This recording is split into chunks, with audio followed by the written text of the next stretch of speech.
beduk, olah kulit jadi kerupuk, bisa kami olah. Berapa harga satu kulit? 200. Ada 10 ekor, berarti 2 juta. Duitnya jangan lagi diambil. Masjid tidak punya hak, panitia tidak punya hak. Serahkanlah kepada fakir miskin. Fakir miskin, iya. Kamu mau ngambil kulit, kami nggak bisa ngolah kulit. Sudah jadi duit, mau? Mau. Bagikan ke fakir miskin. Ini teknis yang sifatnya tahunan. Yang lalu-lalu apa boleh buat. Mudah-mudahan Allah mengampuni dosa-dosa kita. Tapi untuk yang akan datang, kita perbaiki dengan sebaik-baiknya.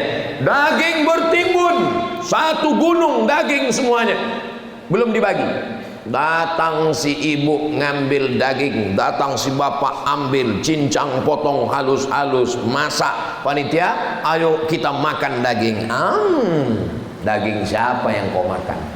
Ini daging belum dibagi, berarti kau makan haram. Jadi kalau gitu kita pagi ini makan apa? Makan lontong. Oh nggak bisa, panitia kalau makan lontong dia nggak bertenaga.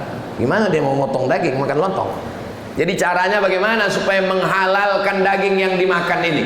Caranya diminta kepada pemilik sapi yang pertama.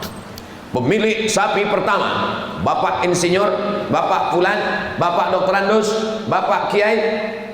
Bapak 7 orang pemilik sapi pertama. Iya. Boleh kami minta 5 kilo untuk sarapan pagi panitia pagi ini? Yang 6 setuju, ada 1 yang nggak setuju. Enggak, angkat golok. Boleh ya Pak ya? Boleh ya? Iya boleh. Karena mereka punya jatah 1/3 di situ.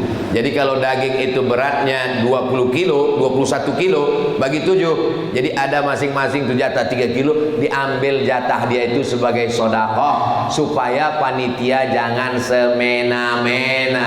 Karena ini adalah amanah, akan diminta tanggung jawab di hadapan Allah Subhanahu wa taala. Sekecil apapun yang kita ambil, faman ya'mal mithqala dzarratin khairan. Tapi jangan gara-gara ceramah Ustaz Somad ini semua panitia mengundurkan diri. Besok unjuk rasa dinunukan, semua panitia kurban mengundurkan diri gara-gara ceramah Ustaz Somad mempersulit.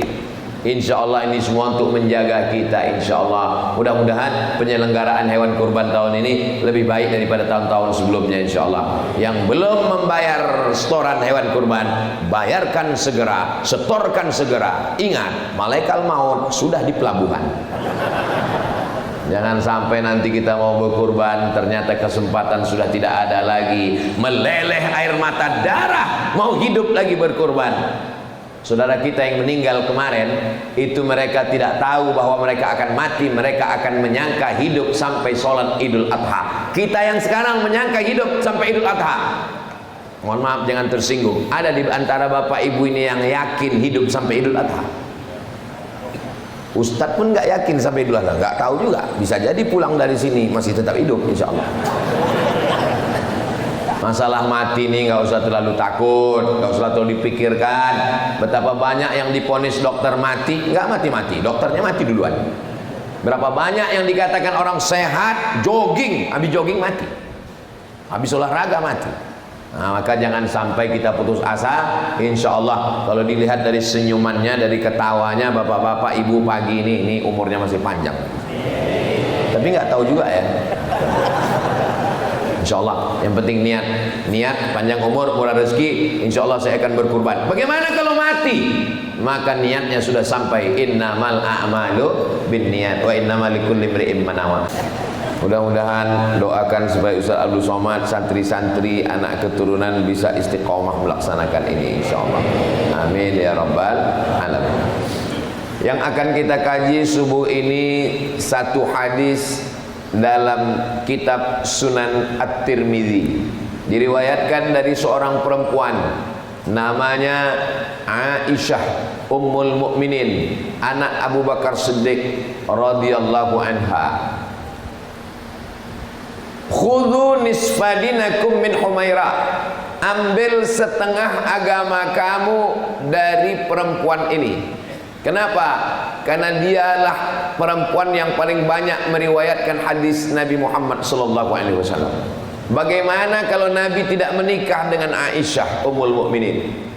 Siapa yang meriwayatkan hadis tentang Nabi tidur? Siapa yang meriwayatkan hadis tentang Nabi mandi? Siapa yang meriwayatkan hadis tentang Nabi yang bersifat pribadi? Disitulah salah satu hikmah mengapa Nabi menikah dengan perempuan yang cerdas, hafalannya kuat, otaknya, daya tangkapnya, ijtihadnya. Sampai-sampai ada sahabat Nabi bertanya, wahai fulan, ya, kalau ada perempuan yang mengikat rambutnya dikepang, lalu dia mau mandi wajib, mohon maaf, apakah ikatannya mesti dibuka atau cukup disiram saja? Lalu kata sahabat Nabi menjawab, ikatannya mesti dibuka, lalu kemudian baru disiram. Jadi masalah orang bertanya ke satu ustadz lalu menanyakan pertanyaan yang sama ke ustadz lain, itu sesuatu yang biasa. Bukan mau mengadu domba, dia mau tanya jawabannya bagaimana. Lalu kemudian orang yang bertanya ini bertanya lagi kepada Aisyah radhiyallahu anha, wahai ummul mukminin, wahai ibunya orang beriman.